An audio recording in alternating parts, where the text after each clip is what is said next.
Hi, Richard here from Top Grades. We're on the second of our videos supporting you with your GCSE maths revision. So what we need to look at now is how you identify the areas that you need to work on and then what we're going to do to work on them. So lots of you will have feedback from school, so you get your exams back and most schools will provide a analysis telling you which areas you need to work on. Lots of them provide links to resources as well, which is absolutely superb. Another option for you would be to go over to Maths Genie. There's no login or anything like that for Maths Genie. It's really easy. You just go to mathsgenie.co.uk and you can get straight into the work. So where do we go? Well, we've got a GCSE revision link down here. So you click into GCSE revision and then you can scroll and search for your topics. Now, if you know what the topic is, then you could just type in, for example, simultaneous equations, and you get here simultaneous equations at grade 5, the algebraic ones and then the graphical ones. If you're a higher student, you might be looking at quadratic simultaneous equations. And what's here for you? Well, first of all, there is a video. So just click through, get past the adverts, and there's a video there. There's a choice of videos there which will explain how to do simultaneous equations. The videos in here are really, really good quality, very easy to follow. They follow a format, so they show you how to do a question, and then they give you one to try. The really important thing, when they give you one to try, actually pause the video, try it, and then see if you're correct. A lot of people will just let the video play and they will watch the example and then they'll watch them demonstrate the one that they should be trying.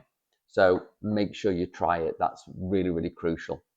When you've been through the video, if you're really happy with that and you feel like you don't need any more on it, that's absolutely fine. Move to something else. Don't spend time doing things you can do.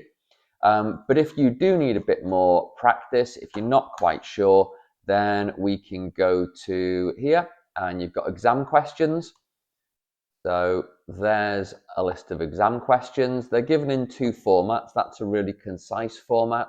The same questions are also provided, where were we again, simultaneous? They're also provided here and they're just in a longer format. So it's the same questions, but you have some room for your working out. So if you have a printer at home, it might be nice to print off that version. But how do you know if you're correct?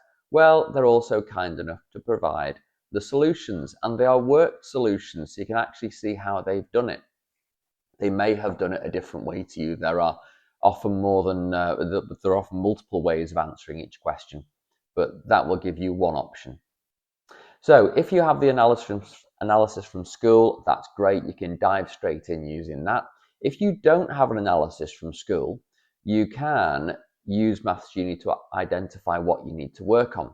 If we go up here and we go to scheme, then they have got different stages. They've broken the content down. It's not by grade because obviously there's not 14 grades, but it does go from easy to more difficult.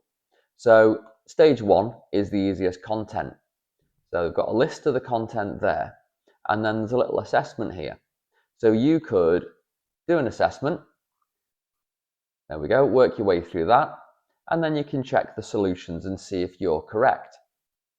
If you've got things wrong, well, the resources to fix those problems are right here. So you've got videos explaining what to do, there are questions, and there are answers. So you can, if you've identified a topic, you can then fix it. So, but you might open that and go, I'm happy with everything on stage 1, so don't do stage 1. Maybe you go to stage 2 and you think, I'm not too sure about some of those things. So you've got to decide which stage you think there might be content on that you're not sure on. And that's up to you to decide.